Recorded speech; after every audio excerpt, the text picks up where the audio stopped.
Thanks, Don, and congratulations. The parents and children who are part of the Childhaven family are all very special to all of us, and they all have an extraordinary story to tell. Here to share her story is Childhaven parent Aubrey Glines.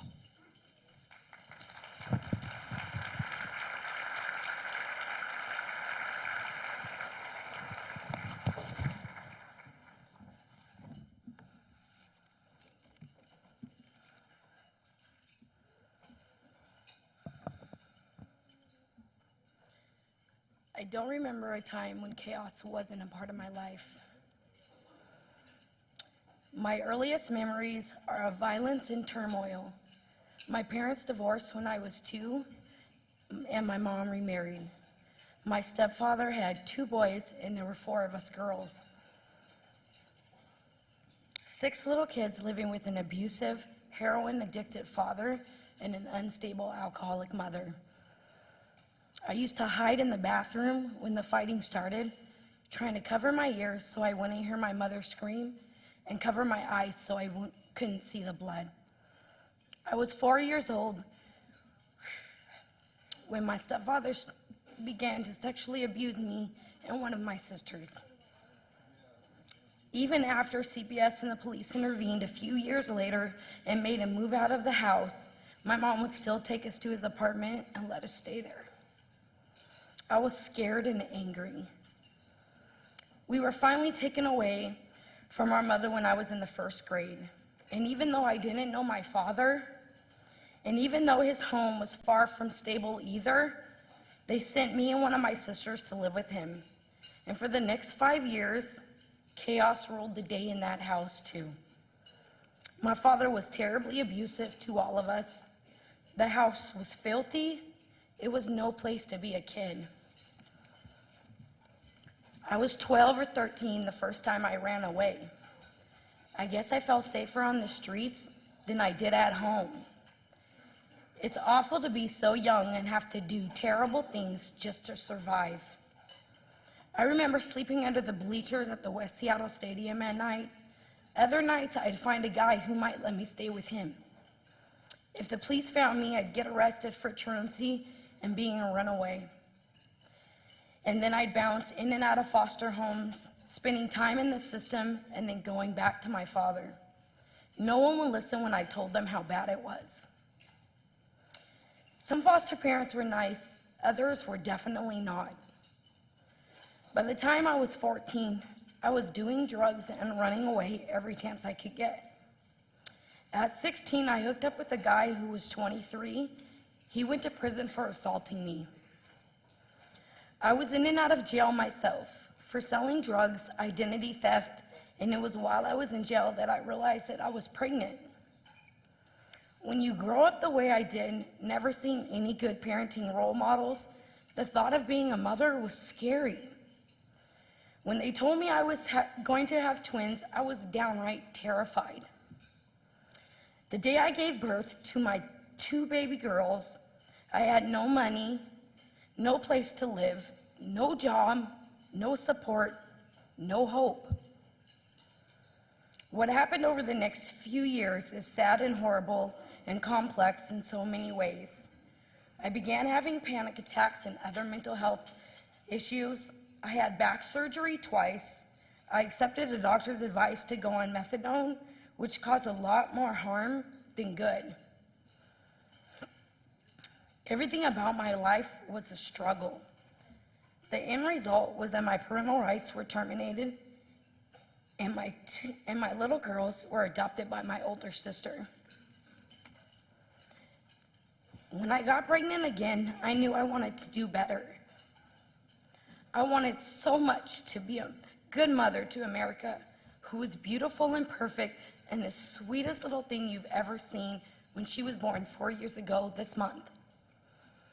But addiction is powerful, and so is chaos. It seems like when that's all you know, it's all you can ever hope for. Finding a way out just doesn't seem possible. Then I found Childhaven. Because I had an open CPS case with the twins, America was referred to Childhaven. She was only 2 months old. Over the next 18 months, I'd visit her classroom and promise to be a better mother. But then I'd slip back into abusing drugs. I was well on my way to losing my third baby girl, too. I'm not sure what finally made me look into the mirror one day and say, no more. I hated myself, but I loved my daughter more. And because I knew I had the support of Childhaven, I finally felt a very tiny glimmer of hope. It wasn't easy. No one had ever been accountable for me, and I'd never been accountable to myself. Childhaven made me step up. They helped me stop blaming the world and accept responsibility for my own actions.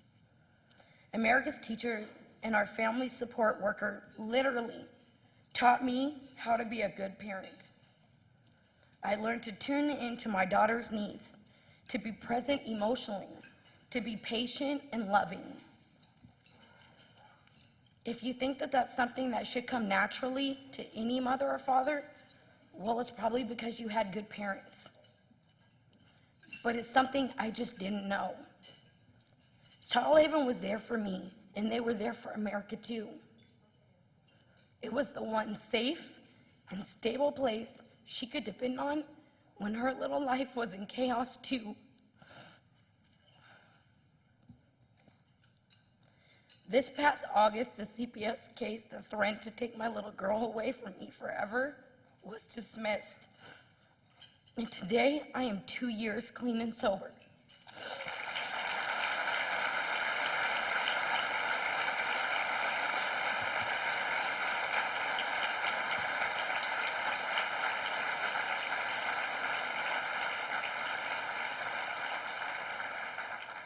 I've been in a lot of counseling on my own with America's father, Vincent. America, her dad, and I are living in a nice apartment. He has a good job, and I worked part-time with the King County's Parents for Parents program, helping other moms and dads navigate the system and reunite with their children. After all, if I can do it, they can too. My mother and I have reconnected, and she is also sober and happy now. I'm studying for my GED, and I'm enrolled in a course that is preparing me for community college. My goal is to become a social worker so that I can help parents and kids survive their chaos and find the same hope and happiness that I found. America, my amazing little girl, bold and independent as the country she is named for, is leaving Childhaven. She is healthy and strong and is tested as gifted. So soon, she'll be starting in regular preschool. I'll be sticking around since Childhaven asked me to join their parent advocacy council. America is so bright and funny and joyful. Our little family is safe and happy. We laugh and we learn something new every day.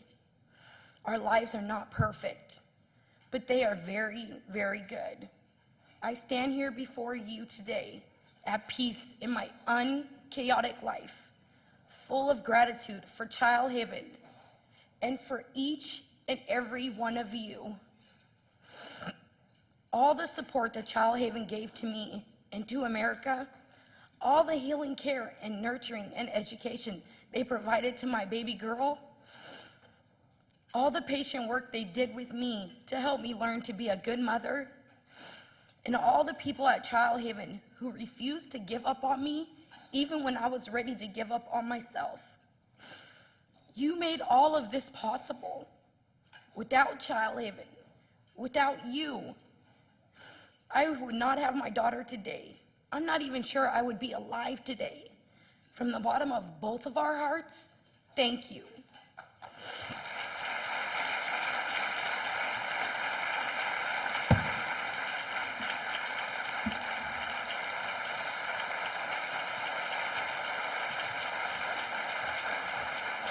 Thank you.